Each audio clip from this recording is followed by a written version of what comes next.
राधे राधे मेरे प्रिय साथियों, आप सभी लोग जानते हैं कि करवा चौथ। राधे राधे मेरे प्रिय साथियों, आप सभी लोग जानते हैं कि करवा चौथ आने वाला है और करवा चौथ का व्रत सुहागन महिलाओं के लिए बहुत ही ज्यादा विशेष होता है। और इस व्रत में सुहागन महिलाएं अपने पति की लंबी आयु के लिए इस व्रत को रखती हैं और शाम को चंद्रोदय के बाद छलनी में पति का मुंह देखकर पति के हाथों से पानी पीती हैं और अपने व्रत को खोलती हैं।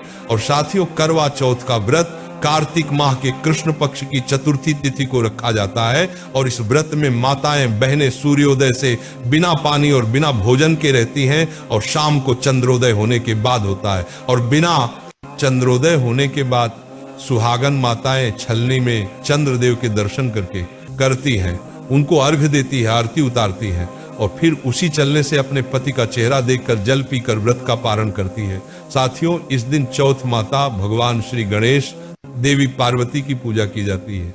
और साथियों, मान्यता ऐसी है कि इस दिन व्रत रखने वाली माता को अखंड सौभाग्य की प्राप्ति का आशीर्वाद प्राप्त होता। तो आइए साथियों, हम जानते हैं कि करवा चौथ कब है, चंद्रोदय का समय क्या है, ब्रह्म मुहूर्त में सर की किस समय खाई जाएगी, चंद्रमा को किस समय अर्घ देना है और व्रत कब खोलना है। सारी अद्भुत जानकारी आपको इस वीडियो में मिलने वाली है। करवा चौथ की तिथि की शुरुआत 9 अक्टूबर गुरुवार की रात 10:55 से होगी और इसकी समाप्ति अगले दिन 10 अक्टूबर शुक्रवार शाम 7:38 पर होगी। उदया तिथि के अनुसार 10 अक्टूबर 2025 शुक्रवार के दिन ही करवा चौथ का व्रत रखा जाएगा। साथियों, इस व्रत में सरगी ग्रहण की जाती है जो कि 10 अक्टूबर को सुबह 4:30 बजे तक आप ग्रहण कर सकते हैं। करवा चौथ की पूजन का शुभ मुहूर्त शाम 5:57 से शाम 7:38 तक रहेगा। साथियों, करवा चौथ के व्रत में करवा माता की पूजा करके ही और कथा सुनकर ही व्रत सफल माना जाता है। अब हमारा जब बात करते हैं कि करवा चौथ व्रत के दिन चांद निकलने का समय क्या है, क्योंकि इसी को लेकर माताएं बहनें बहुत ज्यादा चिंतित रहती हैं। इस दिन चंद्र उदय का समय रात 8:33 का होगा। भले इस समय चतुर्थी तिथि समाप्त हो चुकी होगी, पर जब भी आपको चंद्रदेव को अर्घ इसी समय देना है, इसके बाद आप अपने व्रत का पारण कर सकते हैं। रात 8:33 के बाद से रात 12 बजे तक व्रत खोल लीजिएगा। इस व्रत में आप सुबह की पूजा सुबह 6:19 तक कर लेना और शाम की पूजा चंद्र उदय के बाद कभी भी कर सकते हैं।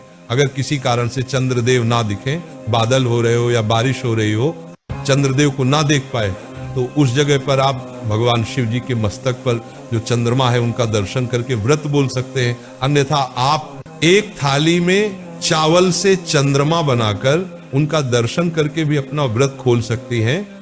साथियों, आखिरी में चंद्रमा की पूजन में चांदी का अगर आप इस्तेमाल करते हैं तो ये बहुत ही अच्छा माना जाता है। या आप जल के लोटे में चांदी का सिक्का या अंगूठी डालकर उससे चंद्रदेव को जल चढ़ाते हैं तो वह भी बहुत अच्छा माना जाता है। तो यहाँ पर हमने आपको करवा चौथ से जुड़ी हुई सारी अद्भुत जानकारी देती है। इसके लिए अगर आपके में कोई भी प्रश्न है तो आप हमसे कमेंट करके पूछ सकते हैं। आप हमारी वीडियो कहाँ से देख रहे हैं, कमेंट में जरूर बताएं। राधे राधे मेरे